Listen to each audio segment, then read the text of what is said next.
Hi, I'm Mike. I'm an American who's been living here in Paraguay for the last 15 years, and I make videos about my life here and what it's like to live in Paraguay. And this is the first in a series of videos that I'm going to be posting that I filmed back in 2020 during the pandemic. And this particular video I had posted before. I'm going to repost it for those who haven't seen it. And basically, this was shot at the end of March 2020 when Paraguay went on its full lockdown. And you can see in this video was, you got to bear in mind that this was shot with my cell phone at the time. And at the time, I had a prohibition to show my face on YouTube, social media clause that prevented me from doing it. So I don't appear in the video, but you just hear my voice as I mill about in my yard.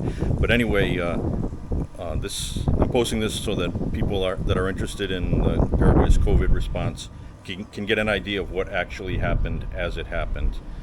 So I hope you enjoy the video, and if you happen to be coming to Paraguay and you're thinking about getting your residency, check out my webpage, paraguaymike.com. My wife is a lawyer and she's been doing that for the last 10 years. So anyway, hope you enjoy the video, and I'm certainly not gonna, because they weren't good times, but anyway, here goes.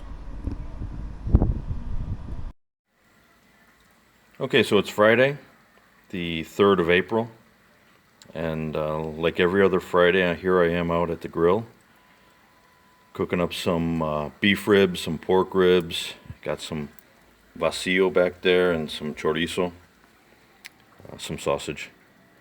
And I had some people contact me by email and by leaving comments on other videos asking about the situation with the virus here in Paraguay. So I thought I would do a quick video explaining about what's going on here. Today is the 3rd of April, so it is the 4th day of the lockdown here. We are on 100% quarantine, which means nobody can leave their house, basically, except to go to the supermarket or to the pharmacy, or to go get gas for cooking on your stove. The whole process here started on the 10th of March with a presidential decree by President Abdo here in Paraguay. And it started with just a closure of schools, shopping malls, places where people congregate. And that was initially supposed to be for 15 days. So basically going out to the 25th maybe of the month. But before we even reached that point, on the 20th, the quarantine, as it's called, was extended out to the 12th of April.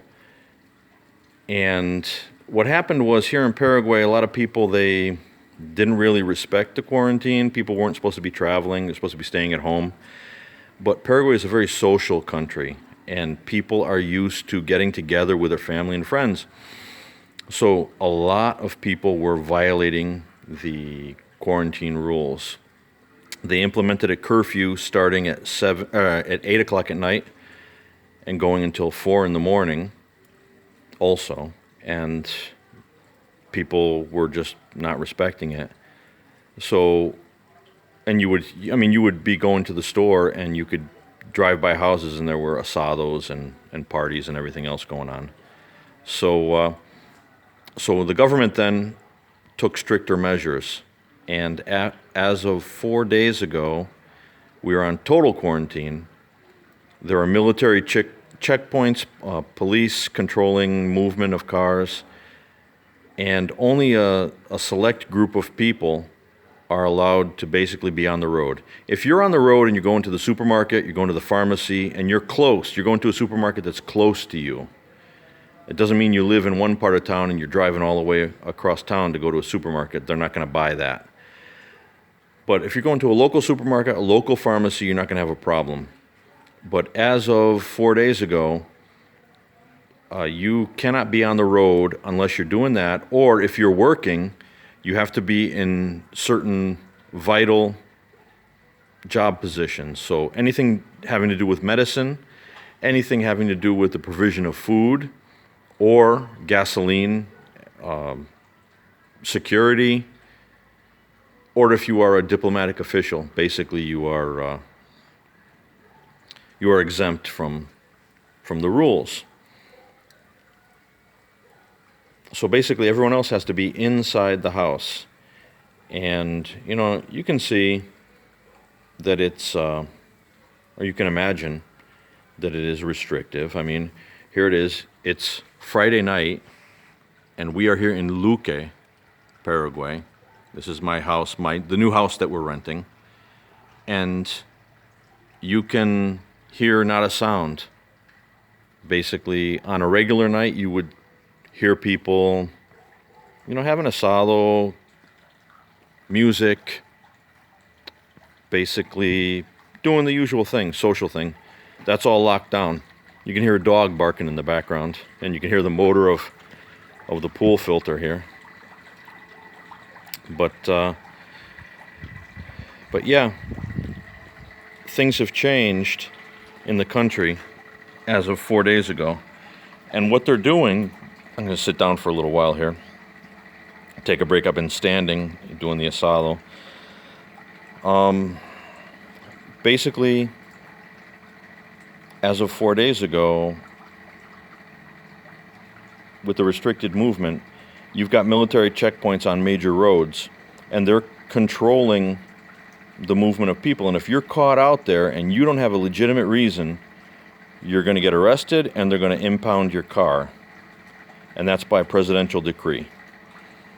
So you have to have, in order to be moving about, you have to have a document that is on official letterhead, stamped by the company that you work for, saying that you are in an exempt position. So you are someone who works in security, or you are someone who works in the medical profession, or someone that, the other things that I mentioned. Otherwise, you're busted. So that is the current situation here in Paraguay right now. Schools are closed. My son has been out of school since the 11th of March, and his school has gone to an online platform. So basically, they're still running things, but everything's online. So he's got to log in, and they're using I think it's Google Classroom or something like this. But anyway, he's got to go online and do his classes that way. And I think other schools have done the same, private schools. The national schools, I don't know what they're doing. But, they're out of school, and they're going to be out of school for a while. The Minister of the Interior, a few days ago was on TV talking about reopening schools in September. So we're in April now. I mean, 5 months? So it's going to be an online world here. Interestingly enough, there are delivery things. That's another exempted position, delivery of stuff. You can now order by telephone or online from supermarkets and from gas stations to bring you gas for your stove. Most stoves here in Paraguay operate on propane. Propane. So it's a big business. I mean, most gas stations have a propane distribution system, instead of in the States where most things are, electric. Most stoves are electric. I'm trying to think of anything else I can talk about here that's relevant to the current situation. Like I said, in my personal position, I live very close to my work, so I can get to work by walking. And seeing as how I work in administration, I got to get back and check on this asado. If you let it go without observing, you're going to overcook the meat. So anyway, and then it dries out, and then people complain about it. So let me take a look here. I got it on pretty low setting, and we had the bad luck to just move into this house. We just left our old house the end of February and moved into this new house, which has a pool and everything else. It's a nicer setup, and I'm cooking with this quincho, which is nice because you can raise and lower the level of the grill, so it makes life a lot easier. But yeah, getting back to talking about my situation, I work in administration, so I have to go to work because there are certain issues that have to be tended to. Among them, payroll. So I can walk to work, and I don't have an issue because the cops aren't really worried about people walking around. But they're controlling all the buses, and they're controlling the movement of vehicles. And today it was on the news, they had collected, I don't know how many, there was a massive amount of vehicles, motorcycles, even a big rig truck that was transporting powdered soap. So was not authorized to be on the road, busted, impounded. Basically, that's the situation right now. Like I said, we're in day 4. It's going to the 12th of April. We will see what happens after that. I think that probably they will relax it a little bit because it's having a serious economic impact on Paraguay. A lot of people here live a marginal, or live on the margins of society, basically. I mean, they have small businesses. They might have a hamburger joint, or they sell natural medicine, or they sell plants, things like that. Those people are all not working. They're not getting any income. Also, businesses are laying off people left and right. The Ministry of Labor has modified the law, has put out resolutions which temporarily modify the law, enabling companies to lay off people because you can't run a business, obviously, and pay your employees if you're shut down and your employees are not able, by government mandate, to come to work. So there is a lot of economic damage that is happening from the measures that are being taken. Now, I'm sure these measures that are being taken are done with the best intentions, and I'm sure they're going to be beneficial to everyone in the respect of saving lives. Other countries that haven't been doing this have seen the virus just really grow out of control. At this point in time, Paraguay has had 3 deaths, and there are 100 official, more or less 100 official cases that have been diagnosed. But yeah, I'm going back to sit down. And so that's been beneficial for the country. But the economic damage is substantial, and the government cannot keep doing what it's doing for any length of time. Because if they do, there will be social unrest on a big scale. I think it was last year when people got upset because last year or the year before, people got upset because of political corruption and things that were going on, and they stormed the Congress building. Imagine if only that could happen in the United States. They stormed the Congress building and set fire to it, okay? And, the cops eventually chased them out of there. No one was hurt. One person was killed by a cop.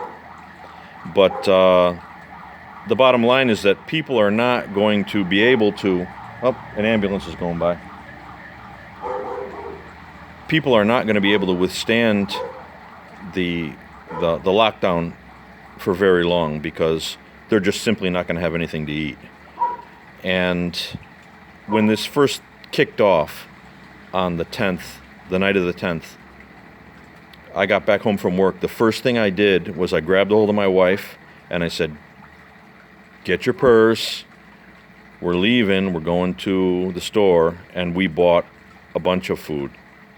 and we found the store already full of people, a lot of them foreigners, I might add, that were filling up cartloads. We walked out of there with two carriages full of food. And since then, I have been buying more food because I kind of had a bad feeling about how this was going to go. You know, I've been following this whole virus issue since early January, when it started to appear in clips on YouTube and everything, what was going on in China, a lot of the cell phone footage that was going on. And I had a bad feeling about it. So ever since then, we've gone to the store a couple more times and bought large amounts of food. I've been to the local gun shop. I bought ammunition for my weapons. So I'm well stocked with ammo. I'm well stocked with food, water, not pool water, although that's a last resort, I guess. But fresh water, bottled water, and we're in a good position. But a lot of people couldn't do that and can't do that, and so a lot of these people, like I said, that live on the margins of the economy, they're going to be hungry, and they're not going to go hungry for very long before there's problems. And I've already seen clips of Italy where people were going in, storming supermarkets, you know, to raid them, take food, and because they have no money and they're starving. Nobody wants to look at their child or their wife and you haven't eaten in 2 days. Or anyone who's out there who has been in the military, for example, and has gone through schooling or training where you have been denied food, where you've had to go a day or two without any type of food and keep functioning, okay, knows what that is like. And it ain't nice. It ain't good. And people are not going to take that. So we will see what develops here, but I am predicting that there's going to be an increase in, obviously there's going to be an increase in crime, but I'm predicting that there's going to be outright social unrest unless the government does something about the situation. And the government is trying to do some things. They're passing resolutions and decrees to give people money who are laid off. They're going to give them half a minimum wage. So basically, if you're laid off, minimum wage here is 2 million Guarani and change, 2,100,000 Guarani, something like that, which boils down to about, I'm going to say, $400, $400 a month. And the government is going to pay people that have been laid off half a minimum wage, so a little bit over $1 million. And this is looking really good, I gotta say. We will see how much longer we're going to be able to eat asado. If the restrictions get any stronger, we might only have a few asados left in the freezer. But we got plenty of canned goods. We got rice and all, macaroni and whatnot. But yeah, the government is trying to take care of the people and prevent the social unrest. So anyway, I get the feeling I'm rambling at this point. I've been talking for a long time. I think that I'll wrap this up. So everybody who asked about what Paraguay is going through, this is it. At this point in time, the 3rd of... and I'm actually filming. We just moved in here, and I trimmed trees, and I haven't burned this yet, so you can see the the trees here, the parts that I trimmed. They're waiting to get burned. But anyway, the situation here is good from a health standpoint. People are...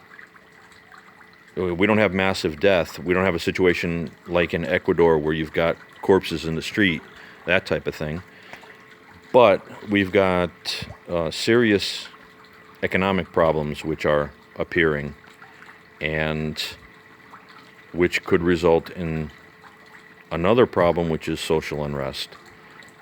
And on top of that, we are finishing summer, we're entering into fall. As I stand here talking to you, I am in shorts and a t-shirt, and it's getting a little cooler. I'm from the north, so the cold doesn't really faze me. But for people here, it's, people are already starting to dress in long sleeves and stuff like this. And it's early. The cold is coming a little bit early. Maybe it's just a cold spell. Maybe it'll go away. But apparently the virus thrives in cold weather, and we are leaving the hot weather. We're entering into winter. So they are predicting that May will be the time of maximum contagion or whatever. May, June timeframe. So I'll do update videos to let people know what's going on. But right now things are they're not rosy, but they're also not so bad. We'll see what happens.